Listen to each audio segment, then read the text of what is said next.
I saw you outside County Hospital with a little boy holding your hand. Tell my daughter the truth. Who was that boy? Natalie, there's something I should have told you years ago. My father stood in my doorway, pointed at my husband, and said the words that nearly destroyed my marriage. I saw you outside County Hospital with a little boy. He was holding your hand. You need to tell my daughter the truth now. The worst part was not the accusation. The worst part was that my husband, Cole, did not deny knowing the child. He just went completely still. Hello, everyone. My name is Natalie Brooks. I was 31 years old when this happened. And at that moment, I had been married for almost 1 year to the man my parents had refused to watch me marry. They thought Cole was dangerous because he had tattoos, played guitar in a rock band, and rode a motorcycle. I thought they were shallow. But when my father showed up with that accusation and Cole refused to explain, I started wondering if my parents had been right all along. Before I tell you what happened next, I want to ask you something. Where are you listening from right now? What country or city has this story reached? Please tell me in the comments below, because I honestly love knowing how far these stories travel. Now let me take you back to the beginning, because my father did not start judging Cole outside that hospital. He started judging him the first night they met. I grew up in a nice suburb outside Columbus, Ohio, in a house where everything had to look correct from the street. The lawn was always cut. The shutters were painted every few years. My mother, Diane, changed the flowers on the front porch with the seasons. My father, Richard, owned a small commercial insurance company and liked telling people that reputation was something you spent your whole life building and only 5 minutes destroying. When I was a child, I thought that meant character mattered. As I got older, I realized he usually meant appearances. My parents wanted me to go to the right college, choose the right job, live in the right neighborhood, and eventually marry the right kind of man. By right, they meant easy to explain at a dinner party. A lawyer, a doctor, an accountant, maybe an executive with a clean haircut and a golf membership. Then I met Cole Mercer. Cole was 33 when we met. He played lead guitar in a local rock band called Black Harbor. They were not famous, but they were good enough to fill small theaters around Ohio, Indiana, and Kentucky on weekends. He also repaired vintage guitars during the week, which was the part of his life my parents conveniently forgot whenever they described him. He rode an old black motorcycle when the weather was good. He wore worn boots. His hair was a little too long for my father's taste. Both of his arms were covered in tattoos. The first time I saw him, he was not on a stage or in a bar. He was sitting on the floor of a music shop helping an elderly man restring an old acoustic guitar. I had gone in because my best friend was buying a birthday gift for her husband. Cole was explaining every step with so much patience that the older man finally laughed and said, "Son, I came in here feeling stupid. You managed to make me feel like I still know what I'm doing." Cole smiled and said, "That's because you do." That was the first thing I noticed about him. Not the tattoos, not the motorcycle jacket hanging over a chair, his kindness. We started talking while my friend was at the register. He asked what kind of music I like. I gave him a safe answer because I did not want to admit that I still listened to the same 3 pop albums I had loved in college. He laughed and said, "You don't have to impress me. I once drove 4 hours listening to nothing but old movie soundtracks." That was our first date conversation, too. Cole never made me feel like I had to perform. That alone made being around him different from being around my family. For the first few months, I did not tell my parents much about him. I knew what would happen, and I was right. The first dinner went exactly as I feared. Dad questioned Cole about money. Mom made an awkward comment about musicians getting into trouble, and both of them stared at his tattoos more than they listened to his answers. After Cole left, Dad said, "Has not our kind of person." I answered, "You don't know what kind of person he is." Over the next year, my parents kept waiting for Cole to prove them right. He never did. He was steady, kind, hardworking, and present when I needed him. The more ordinary and dependable our relationship became, the more obvious it was that my parents had judged a picture instead of a person. Then, after almost 2 years together, he proposed. There was no huge public display. He took me to a quiet overlook above the Scioto River just before sunset, handed me a tiny wooden box, and said, "I don't have a polished speech. I just know my life is better with you in it. I want every version of the future that includes you." I said yes before he even fully opened the box. When I told my parents, my mother cried, not happy tears. She sat at her kitchen table, pressed both hands over her face, and said, "Natalie, please don't do this." Dad was worse. You're throwing your future away. With a man who owns his house, runs his own repair business, and has never treated me badly. That band life catches up with people. What does that even mean? It means chaos. It means women, drinking, bad decisions, secrets. I stared at him. You made all of that up because you don't like his tattoos. My father stood. I am trying to protect you. No. You are trying to control the picture people have of our family. The room went silent. My mother whispered my name like I had crossed a line. But I was tired of pretending. The fight lasted for weeks, but I refused to cancel or postpone anything. Then, 3 weeks before the wedding, my parents came to my apartment. Dad placed our invitation on the coffee table. "We're not coming," he said. I thought I had prepared myself. I had not. My throat closed so quickly I could barely speak. Mom looked at the floor. We cannot stand in front of our family and pretend we support a decision we believe will hurt you. I asked, "If you stay home, what exactly are you supporting?" Neither of them answered, so I said the hardest thing I had ever said to them. "Then stay home." They did. On my wedding day, the sky was clear and cold. We married in a renovated brick loft with tall windows and strings of warm lights above the dance floor. I remember almost everything. The smell of coffee in the bridal room, my best friend crying before I did, Cole's hands shaking when I reached him at the front, and the 2 empty chairs in the first row. I had reserved them until the last minute because some childish part of me thought my parents would walk in late. They never came. During our first dance, I looked over Cole's shoulder at those chairs and felt a pain so sharp that I had to close my eyes. Cole whispered, "You don't have to pretend you're not hurt."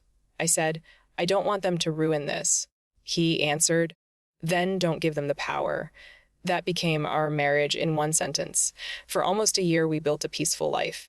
We bought an old yellow house with a small garage where Cole repaired guitars. I worked in marketing for a regional healthcare company.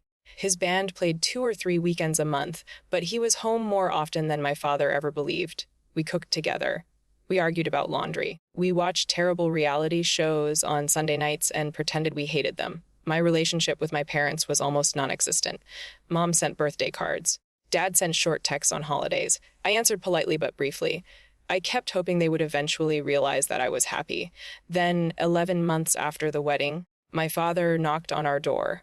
That brings us back to the moment this story really began. Cole was in the kitchen when I opened the door.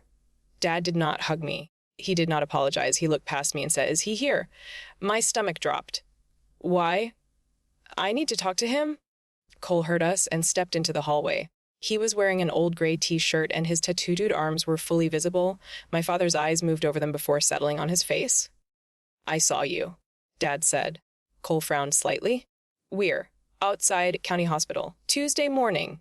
You were holding hands with a little boy, 6 or 7 years old." Cole's entire body changed. He did not panic. He did not get angry. He simply became still. Dad saw it too. "I knew it," he said. "Dad, what are you talking about?" He turned to me. "I saw your husband with a child." The boy ran to him like he knew him. Cole hugged him. Then they went into the hospital together. So I did some checking. That sentence made my skin crawl. "What kind of checking?" I asked. Dad ignored me and looked at Cole. "You toured with different bands for years before Natalie met you. There are long stretches where she doesn't know where you were or who you were with. You have money leaving your account every month to someone she's never heard of." I looked at Cole. "What?" Cole's jaw tightened. My father continued. "I think that boy is yours. I think you have a child from before this marriage, and I think you've been supporting him secretly." The hallway seemed to shrink around me. I actually laughed once, but there was no humor in it. "That's ridiculous," Dad said, "then ask him." I turned to Cole. He looked at me, and I waited for the easy answer. "No, your father is crazy. I don't know the child." Instead, Cole said, "Richard, this is none of your business." My stomach dropped harder. Dad gave a cold smile. "That's not a denial." "Cole," I said quietly. "Ooh is the boy." He looked away. That hurt more than anything my father had said. "Cole, I can't talk about it right now." My father almost looked relieved. Not happy, relieved, because after almost 3 years of judging Cole, he believed he had finally found proof. He stepped toward me. "Natalie, come home with me." I stared at him. "What?" "You don't need to stay here tonight. Come home. We can figure out what to do next." Cole's face hardened. "She is not a child." She can decide where she sleeps. Dad snapped. You lost the right to talk about respect when you started hiding a family. I shouted, "Stop!" Both men went silent. My hands were shaking. I looked at Cole again. Do you have a son? No. The answer came immediately. I exhaled. Then I asked, is there a woman connected to that boy? Cole closed his eyes for 1 second. Yes. My relief vanished. Dad said, there it is. Cole looked at him. You have no idea what you're talking about. Then explain it. I gave someone my word. My father laughed bitterly. You gave someone your word, but not your wife the truth. That one landed. I saw it on Cole's face. He looked at me. I know how this sounds.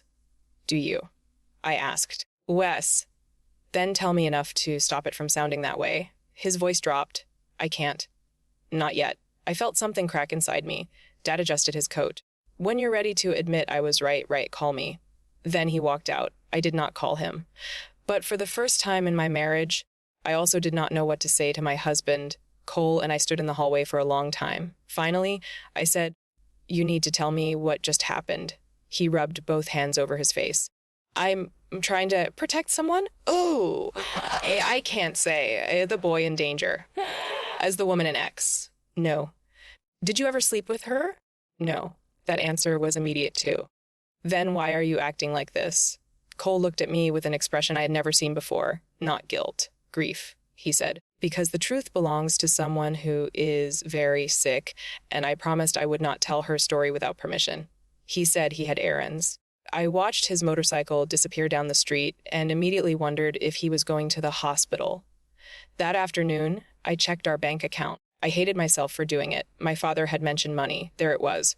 A recurring transfer every month, $750. The recipient was listed only as J. and Hale. The payments had started almost 2 years earlier, before our wedding. Before our engagement, I sat at the kitchen table staring at the screen. Cole had never hidden money from me. We had separate personal accounts and a joint household account, so technically he did not owe me an explanation for every dollar. But $750 every month for 2 years was not small. The suspicion in my head grew teeth. That evening, his phone rang during dinner. He looked at the screen and stood immediately. I have to take this. He went into the garage and closed the door. I could hear his voice, but not the words. When he came back, he looked exhausted. Everything okay? I asked. Yeah, that's all I get. He sat down slowly. Natalie, please give me one more day. One more day for what? I asked for permission to tell you. I'm waiting for an answer. I wanted to scream. Instead, I said, my father has already told people. Cole froze. What? My cousin had texted me 20 minutes earlier. She wrote, are you okay? Uncle Richard said Cole has a secret kid. Dad had not simply confronted us. He had started spreading the accusation through the family. I showed Cole the message. His face changed. For the first time since this began, he looked angry. That's not his story to tell. I snapped.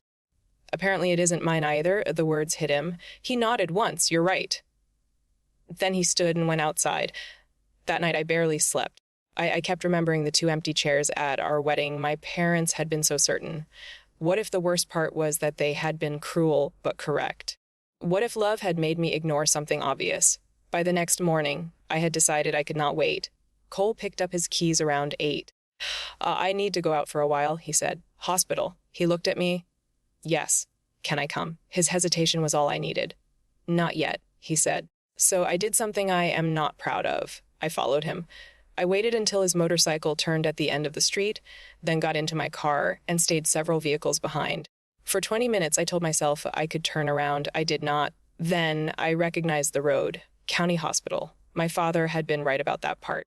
Cole parked near the east entrance. I stopped several rows away. A little boy was standing beside an older woman near a bench. He wore a blue baseball cap and carried a backpack almost as big as his torso. The second he saw Cole, his face lit up. He ran. Cole crouched, and the boy threw both arms around his neck. My heart broke a little, not because the scene looked bad, because it looked loving, natural, familiar. Cole lifted him once, set him down, and messed up his hair under the cap. Then the older woman touched Cole's shoulder and said something that made him nod seriously. The boy took Cole's hand, and just like my father had described, they walked into the hospital together. For several seconds, I could not move. If Cole were secretly this child's father, I was watching a life that had existed beside mine without my knowledge. If he was not, then I was about to learn what kind of promise could make my husband risk our marriage. I got out of the car. Inside the hospital, I followed from a distance. Cole and the boy took the elevator to the 4th floor. I waited for the next one. When the doors opened, I saw them entering a room at the far end of the hallway. For a second before the door closed, I saw a woman in a hospital bed. She looked thin, very thin. Her head was wrapped in a soft scarf. The little boy ran to her. Cole stood beside the bed. From where I was standing, it looked exactly like a family. A man, a woman, a child. My husband, my knees felt weak. I moved behind a corner and waited. Maybe 5 minutes passed. Then the door opened. Cole stepped into the hall, looked up, and saw me. The color drained from his face. "You followed me?" I said, "Yes." He looked back toward the room, then at me. Strangely, he did not look angry. He looked relieved. She said I could tell you," he whispered. "I was going to call you from the parking lot." I crossed my arms because my hands were shaking. "Then tell me." Cole sat on a bench beside the window. I stayed standing. He pointed to one of the tattoos on his left forearm. It was a small black compass surrounded by 4 initials. I had seen it 1,000 times. I had never asked what the initials meant. "His name was Marcus Hale," Cole said. The last name hit me immediately. J. Hale, the bank transfer? Marcus was my best friend. We played together for almost 9 years. He was the drummer in my first serious band. Cole swallowed. 2 years before I met you, Marcus was diagnosed with an aggressive heart condition. He got worse quickly. By the time doctors realized how serious it was, he had a wife and a 4-year-old son. I looked toward the closed hospital door.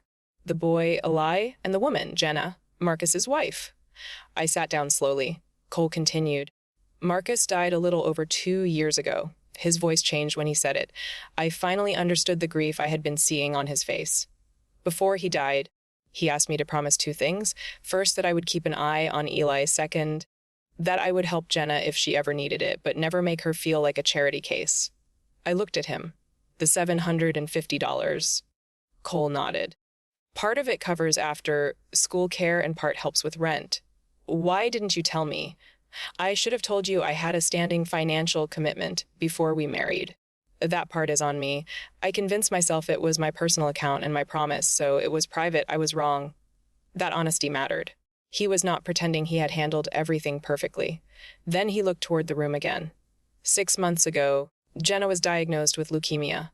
I felt the air leave my lungs. She asked me not to tell people. Her family knows. A few close friends know.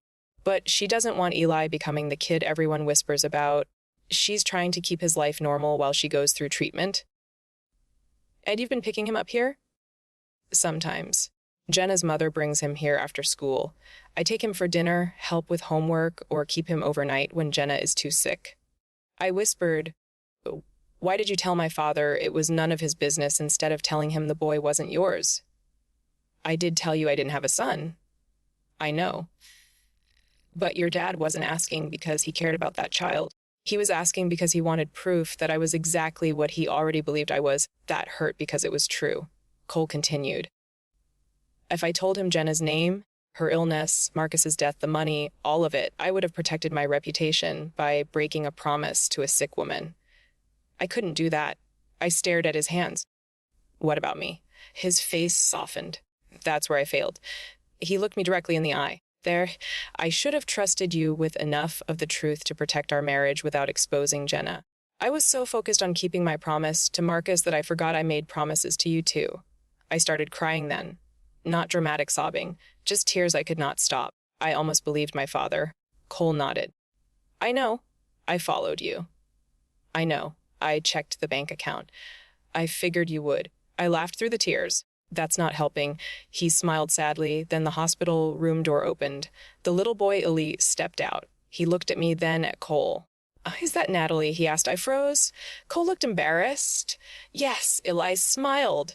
"You're prettier than your picture." I actually laughed behind him. Jenna's mother appeared and motioned that Jenna was awake and wanted to meet me. I went inside. Jenna was pale and exhausted, but her eyes were sharp. She looked at me for several seconds and said, "I'm sorry." I shook my head. "You don't owe me an apology." She said, "Cole asked me yesterday if he could tell you." I should have said yes immediately. I was scared. When you're sick, people start looking at your family differently. I didn't want Eli to become a sad story. I sat beside her bed. He won't be. She smiled. Then she reached into the drawer beside her and took out an old photograph. 4 men stood beside a rusted van, laughing at something outside the frame. Cole was younger. His hair was longer. One of the men had his arm around Cole's shoulders. Marcus. On the back of the photo, in faded ink, someone had written, "If one of us falls." The others carry the gear. Cole told me Marcus used to say it after bad shows, flat tires, and broken equipment. Now I understood the tattoo. The compass was for the band.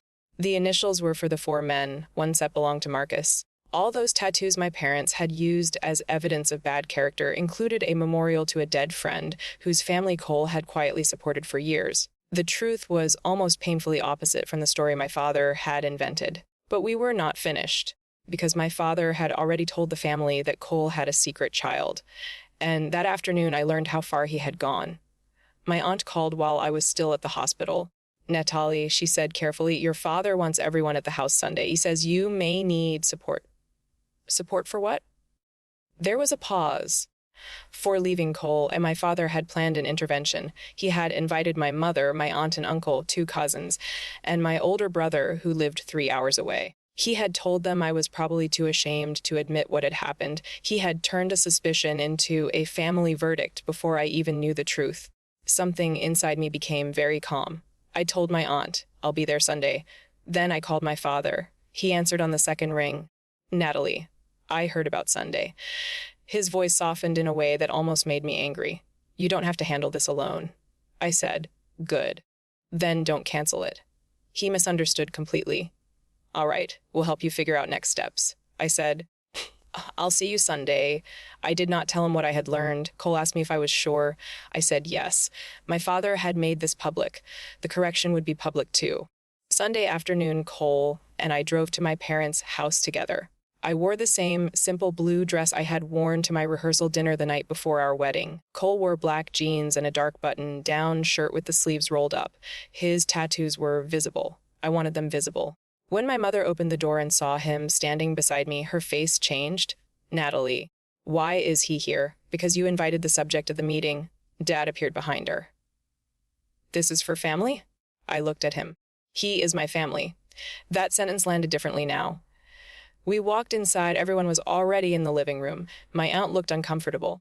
My brother looked confused. One cousin would not meet my eyes. Dad had a folder on the coffee table. Of course he did. He had printed screenshots of Cole's band history, an old tour poster, and even a public record showing the address of Jenna's apartment connected to one of the monthly transfers. I felt sick. He had investigated a sick woman because he wanted to prove he was right about my husband. Dad began speaking like he was presenting a case. "Natalie, none of us want to embarrass you. We just want you to understand that this pattern has been going on for some time." Cole started to say something. I touched his arm. "Let him finish." Dad continued. "There are recurring payments. There is a woman. There is a child. Cole has been seen visiting them at the hospital." I interrupted. "No, you believe." He stopped. I picked up the folder. "You saw a man holding a child's hand. You decided the child was his. You saw money being transferred. You decided it was secret support for a hidden family. You found a woman's address. You decided she was someone Cole had betrayed me with." Dad frowned. "Natalie, the evidence? You want evidence?" I took an envelope from my purse. Inside was a copy of Marcus Hale's obituary, a picture of the old band, and a letter Jenna had written that morning after I told her what my father had done. I did not share private medical details. I did not need to. The letter simply said that Cole Mercer had been a loyal friend to her late husband, had helped her son after his father's death, and had never had a romantic relationship with her. I handed it to my father. "Read it." He stared at me, read it out loud. My mother whispered, "Natalie." I turned to her. "No." Dad told everyone his accusation. He can read the truth to the same people. The room went completely silent. Dad unfolded the letter. His face changed as he read. At first, he looked defensive, then confused, then smaller. When he reached the part about Marcus dying and Cole promising to help care for Eli, his voice weakened. My aunt covered her mouth. My brother looked down at the floor. Dad finished the letter and set it on the table. No one spoke. Then I said, "The little boy you used as proof of Cole's dishonesty lost his father at 4 years old." Dad closed his eyes. "The money you treated like evidence of an affair helped with childcare and rent." My mother started crying quietly. The hospital visits you turned into gossip were Cole helping a family through something difficult. I pointed at the folder. And you searched through all of it because you wanted my marriage to fail badly enough to prove you were right. Dad whispered, I was trying to protect you. I shook my head. No, protecting me would have meant coming to me with concern and then listening. You did not listen. You investigated. You accused. Then you invited the family to watch me fall apart before you even knew whether there was something to fall apart over. Dad looked at Cole. I'm sorry. Cole's voice was calm.